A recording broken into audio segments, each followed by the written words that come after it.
40%. C'est ce chiffre qui a radicalement changé ce que les scientifiques pensaient savoir de la mort. En 2024, des chercheurs, dirigés par le docteur Samuel Parnia, ont analysé l'activité cérébrale de 567 patients, ayant subi un arrêt cardiaque. Leur cœur s'était arrêté. Selon toutes les définitions médicales, ils étaient morts. Pourtant, dans 40% de ces cas, une activité cérébrale compatible avec une conscience éveillée est réapparue, parfois jusqu'à 1 heure après l'arrêt des battements cardiaques. Mais voici ce qui rend cette découverte vraiment remarquable. Les schémas d'expérience rapportés par ces patients correspondent presque exactement à ce qui a été écrit dans le livre tibétain des morts. Il y a plus de 1200 ans, un texte qui décrit, minute par minute, ce que traverse la conscience lorsque le corps meurt. Elisabeth Kubler-Ross a passé des décennies à interviewer des patients qui avaient franchi le seuil de la mort et étaient revenus.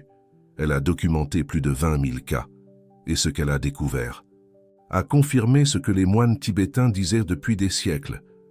La mort n'est pas un instant, c'est un processus, et ce processus se déroule en étapes spécifiques, prévisibles, dans les prochaines minutes. Vous allez découvrir ce qui se passe. Pendant chaque minute d'une expérience de mort imminente, vous comprendrez pourquoi la description tibétaine est si troublante, de précision, et vous apprendrez ce que cela signifie pour votre propre passage éventuel. Mais d'abord, je dois vous dire quelque chose que la plupart des gens n'apprennent jamais. Sur le processus de la mort, lorsque votre cœur cesse de battre, vous ne perdez pas immédiatement conscience. C'était l'une des découvertes les plus surprenantes des recherches récentes. Le docteur Juliette Borgiguin et son équipe à l'Université du Michigan ont enregistré l'activité cérébrale de patients mourants et ont découvert quelque chose d'inattendu dans les moments qui ont suivi l'arrêt cardiaque. 2 des 4 patients ont montré une forte augmentation de l'activité des ondes gamma, le type d'ondes cérébrales associées à la perception consciente, à la remémoration de souvenirs, et même aux expériences mystiques. Cette augmentation ne s'est pas produite immédiatement. Elle s'est produite environ 30 secondes à 1 minute après l'arrêt du cœur. Le cerveau, privé d'oxygène et de flux sanguin, ne s'est pas simplement arrêté, il s'est activé, d'une manière qui suggère une forme intensifiée de conscience. Le livre tibétain des morts avait prédit ce phénomène.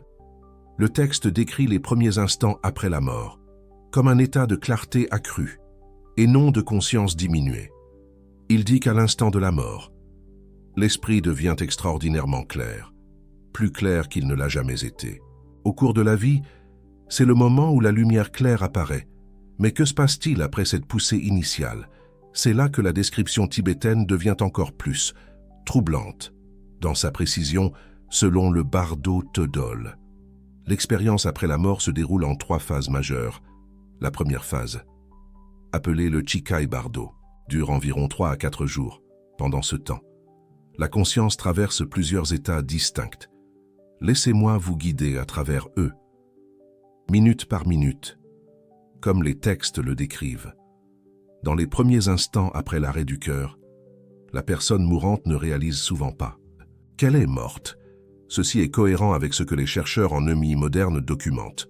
Les patients décrivent se sentir soudainement légers, libérés de la douleur et étrangement paisibles. Beaucoup rapportent flotter au-dessus de leur corps, observant l'équipe médicale. Travailler sur leur forme physique en dessous, le docteur Samuel Parnia a documenté des cas où des patients ont décrit avec précision des événements qui se sont produits alors qu'ils étaient cliniquement morts. Ils pouvaient rapporter des conversations entre médecins, décrire des objets dans la pièce qu'ils n'auraient pas pu voir, de leur position sur la table, et se souvenir de détails qui ont ensuite été vérifiés comme exacts. Un cas particulièrement frappant concernait un homme dont le cœur s'est arrêté pendant plus de 20 minutes. Pendant ce temps, il a observé tout l'effort de réanimation, depuis un point de vue, près du plafond.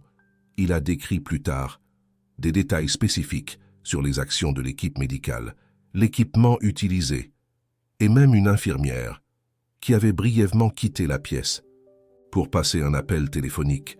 Tous ces détails ont été confirmés comme exacts. Une autre patiente, une femme d'une soixantaine d'années, a décrit avoir voyagé à travers ce qu'elle appelait un tunnel d'obscurité. Avant d'émerger dans un environnement d'une beauté extraordinaire, elle a rencontré sa mère décédée, qui a communiqué sans mots, qu'il n'était pas encore son heure. La patiente a ensuite été ramenée à travers le tunnel et s'est réveillée à l'hôpital. Se souvenant de chaque détail de l'expérience, ces cas ne sont pas des incidents isolés.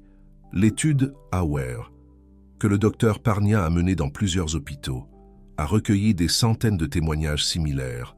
La cohérence de ces rapports entre différents patients, différents hôpitaux et différents horizons culturels suggère que quelque chose de plus qu'une hallucination aléatoire est en train de se produire. Les textes tibétains décrivent ce même phénomène. Ils disent qu'immédiatement après la mort, vous verrez votre propre corps gisant là. Vous verrez les gens rassemblés autour de lui. Vous essayerez de leur parler, mais ils ne vous entendront pas. Vous vous sentirez confus de savoir pourquoi ils vous ignorent. Cette phase dure généralement plusieurs minutes. Dans une EMI, bien que pour quelqu'un qui meurt réellement. Les textes disent qu'elle peut persister beaucoup plus longtemps pendant ce temps. La conscience est dans un état de choc. Elle n'a pas encore accepté que la mort s'est produite. Mais alors, quelque chose change, et c'est là que l'expérience devient vraiment profonde. Les textes décrivent un moment où la conscience réalise soudainement la vérité de sa situation. Le corps est mort. La vie telle qu'elle était connue est terminée. Et dans ce moment de reconnaissance, une chose extraordinaire se produit. Les filtres de la perception ordinaire tombent et l'esprit perçoit sa propre nature véritable. Pour la première fois, c'est ce que les textes tibétains appellent l'aube de la lumière claire.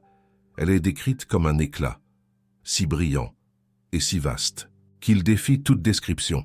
Ce n'est pas une lumière extérieure, cette qui brille sur vous, c'est la lumière de votre propre conscience. Enfin, révélée, sans aucun obscurcissement. Elisabeth Kubler-Ross a documenté des témoignages similaires de ses patients.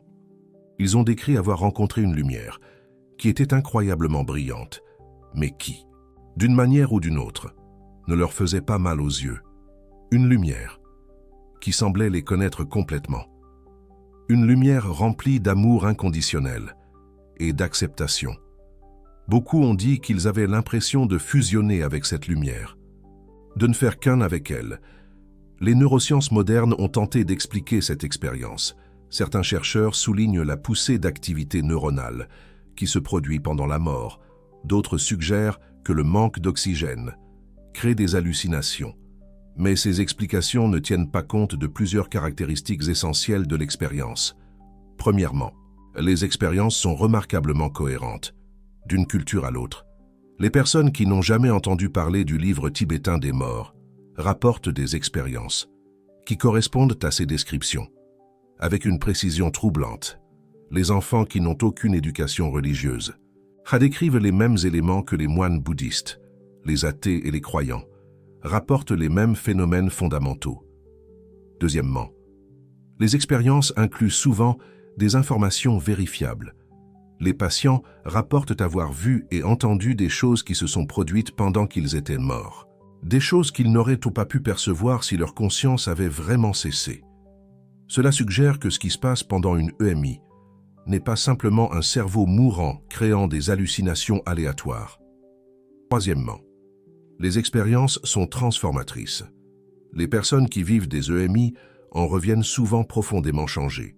Leur peur de la mort disparaît, leurs priorités changent, leurs relations s'approfondissent. Ces changements persistent pendant des années, voire des décennies. Une simple hallucination ne produit généralement pas d'effet aussi durable. Les textes tibétains diraient que c'est parce que l'expérience n'est pas une hallucination du tout. C'est un aperçu de la réalité telle qu'elle est vraiment, non filtrée par les mécanismes de la perception ordinaire. Mais c'est ici que la description devient encore plus détaillée. Que se passe-t-il si vous ne reconnaissez pas la lumière claire? Que se déroule-t-il dans les minutes et les heures qui suivent? Selon le bardo Tödol, si vous ne parvenez pas à reconnaître la lumière claire comme votre propre nature véritable, l'expérience commence à changer. L'éclat brillant commence à s'estomper. Des pensées commencent à surgir. Des émotions commencent à s'agiter. Les schémas familiers de votre esprit se réaffirment. Vous venez de découvrir les preuves scientifiques de ce qui se passe dans les premières minutes après la mort. Lorsque vous cliquez sur « Super Thanks », vous soutenez le partage de cette recherche qui relie la sagesse ancienne à la science moderne. Peu de chaînes explorent ces découvertes avec autant de détails. Votre soutien aide ces connaissances à atteindre les personnes qui ont besoin de comprendre ce qui nous attend tous. Laissez-moi continuer avec ce qui se passe lorsque l'EMI progresse au-delà de la phase initiale. Après que la lumière claire s'est estompée ou n'a pas été reconnue, la conscience entre dans ce que les textes appellent le Shonyid Bardo, le bardo de l'expérience de la réalité. Cette phase est décrite comme durant environ 2 semaines, bien que le temps dans l'état de bardo ne corresponde pas au temps tel que nous le mesurons dans le monde physique, pendant cette phase. Les textes disent que vous rencontrerez une série de visions puissantes. Viennent d'abord les déités paisibles, des figures bienveillantes de lumière et de beauté qui apparaissent l'une après l'autre sur une période de 7 jours. Chaque déité représente un aspect différent de la conscience illuminée. Chacune offre une opportunité de libération. Mais de nombreuses âmes ne reconnaissent pas ces déités. Elles les voient comme des êtres extérieurs, séparés d'elles-mêmes. Elles se sentent indignes de les approcher, ou elles sont tellement prises dans la confusion de leur situation qu'elles ne peuvent pas se concentrer sur ce qui est offert. Les rapports d'EMI incluent souvent des rencontres avec des êtres de lumière. Les patients décrivent rencontrer des parents décédés, des figures spirituelles, ou des entités qu'ils ne peuvent pas facilement catégoriser. Ces êtres communiquent généralement par télépathie, transmettant des informations et des émotions directement sans mots. De nombreux patients rapportent un examen de vie pendant cette phase. Leur vie entière défile devant eux, mais pas comme une simple relecture. Ils vivent leurs actions du point de vue de ceux qu'ils ont affectés. Ils ressentent la douleur qu'ils ont causée aux autres. Ils ressentent la joie qu'ils ont apportée aux autres. Chaque moment est revécu avec une clarté émotionnelle complète. Elisabeth Kubler-Ross a recueilli des témoignages remarquables de ces examens de vie. Une patiente a décrit avoir vu chaque moment de sa vie simultanément, comme si elle regardait une vaste tapisserie où tous les événements existaient en même temps. Elle a compris, à ce moment-là, comment une parole cruelle prononcée à une amie dans son enfance avait eu des répercussions sur des décennies, affectant la confiance et les relations de cette amie d'une manière qu'elle n'avait jamais imaginée. Un autre patient, un homme d'affaires qui avait été impitoyablement compétitif tout au long de sa carrière, a vécu ses actions du point de vue de tous ceux qui l'avaient lésé. Il a ressenti l'anxiété des employés qu'il avait injustement licenciés. Il a ressenti le désespoir des concurrents qu'il avait évincés du marché. Il a ressenti la solitude des membres de sa famille qu'il avait négligés dans sa poursuite du succès. Cette expérience n'a pas été agréable, mais il l'a décrite comme l'éducation la plus importante de sa vie. L'examen de vie comprend souvent des moments positifs également. Les patients décrivent ressentir la gratitude des personnes qu'ils ont aidées, même de petites manières qu'ils avaient oubliées. Une parole gentille à un étranger, un moment de patience avec un enfant difficile, un acte de générosité qui semblait insignifiant à l'époque. Ces moments se révèlent avoir eu des effets profonds, se répercutant de manière que la personne n'a jamais connue. Les textes tibétains décrivent un phénomène similaire. Ils parlent d'un moment où le Seigneur de la mort examine le registre de votre vie. Mais voici la différence cruciale dans la compréhension. Les textes disent que ce Seigneur de la mort n'est pas un juge extérieur, c'est votre propre conscience, votre propre savoir, enfin vu clairement sans les défenses que vous avez maintenues pendant la vie. L'examen de vie, selon les témoignages de Mi et les enseignements tibétains, ne concerne pas la punition, il concerne la compréhension.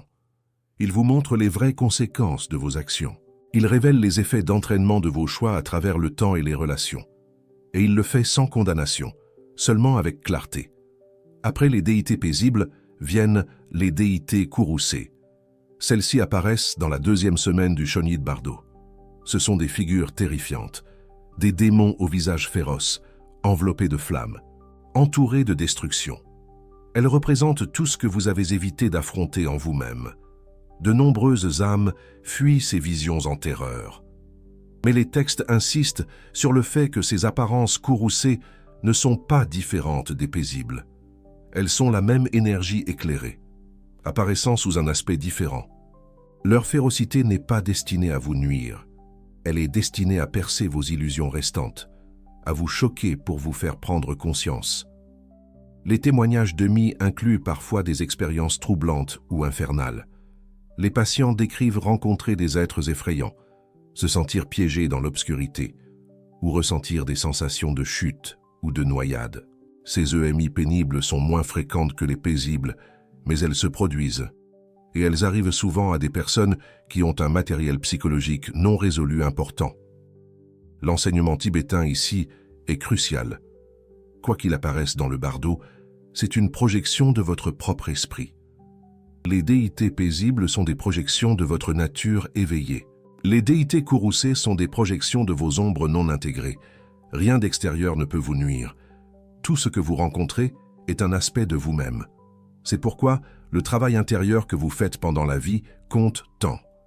Chaque peur que vous affrontez maintenant est un démon de moins à fuir dans le bardo. Chaque ombre que vous intégrez est une déité courroucée de moins pour vous terrifier.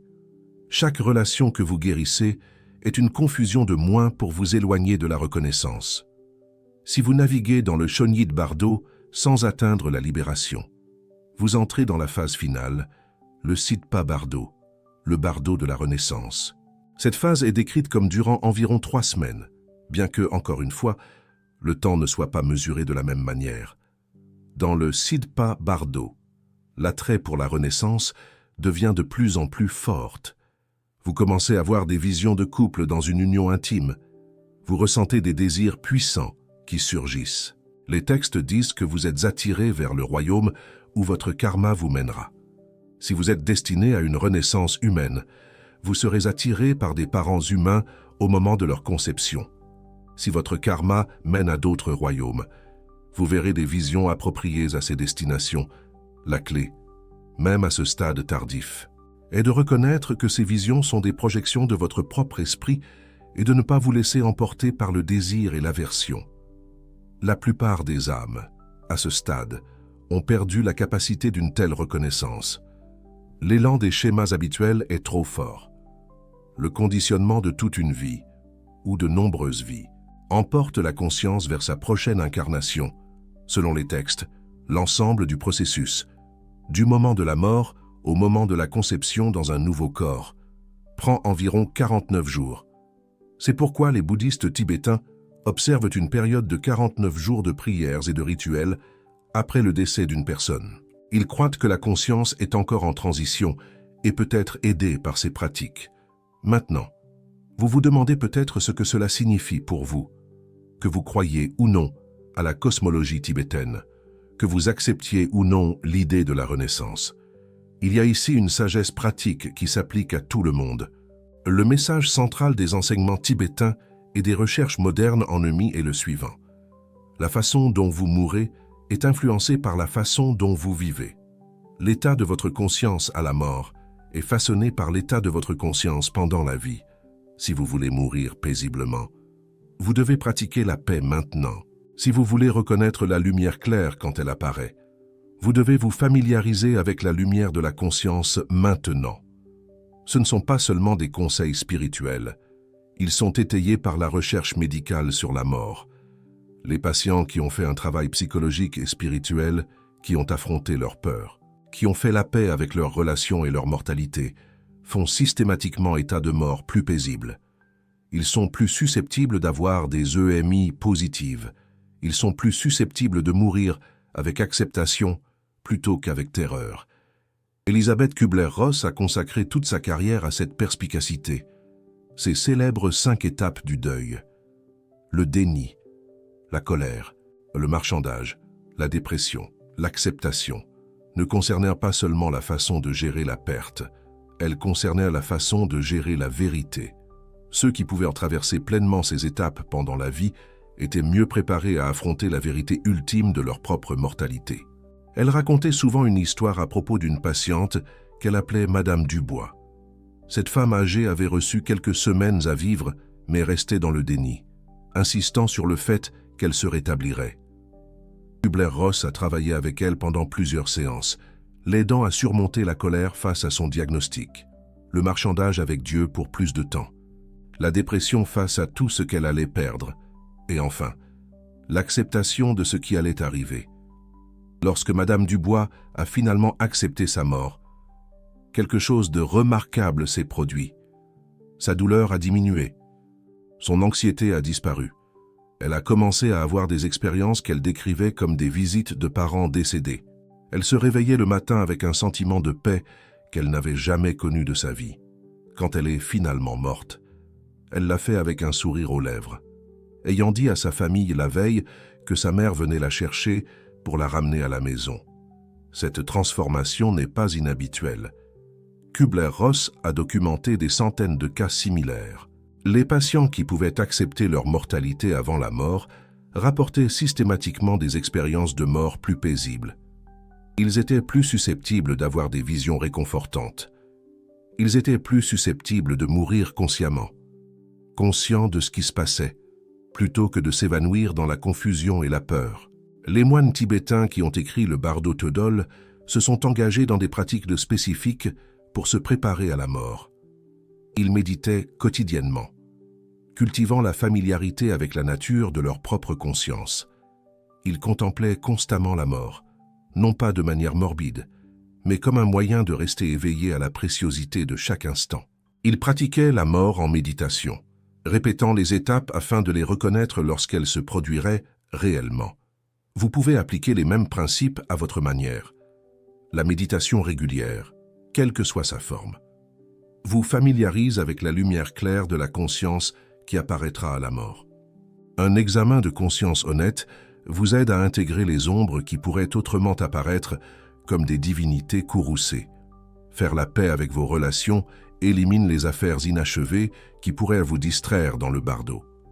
Accepter votre propre mortalité supprime le choc qui fait que la plupart des âmes manquent l'occasion initiale de libération. La recherche est claire. La mort n'est pas un moment mais un processus. Ce processus implique des expériences spécifiques qui peuvent être naviguées plus ou moins habilement.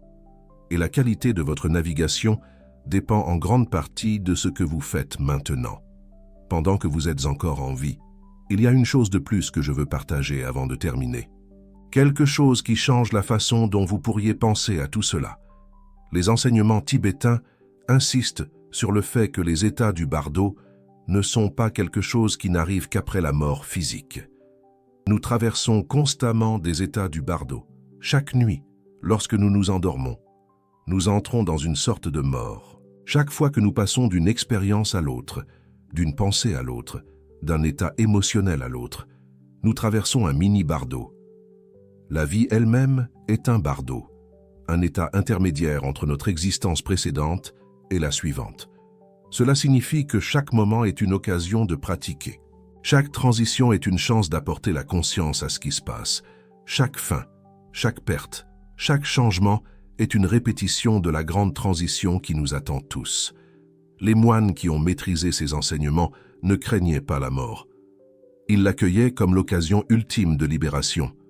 Ils l'abordaient avec curiosité plutôt qu'avec crainte, avec présence plutôt qu'avec panique. Et beaucoup d'entre eux ont démontré à leur mort que leur pratique avait fonctionné. Ils sont morts consciemment, paisiblement, restant parfois en méditation pendant des jours après que leur cœur ait cessé de battre. Il existe des cas documentés de maîtres tibétains qui ont annoncé le jour et l'heure de leur mort à l'avance.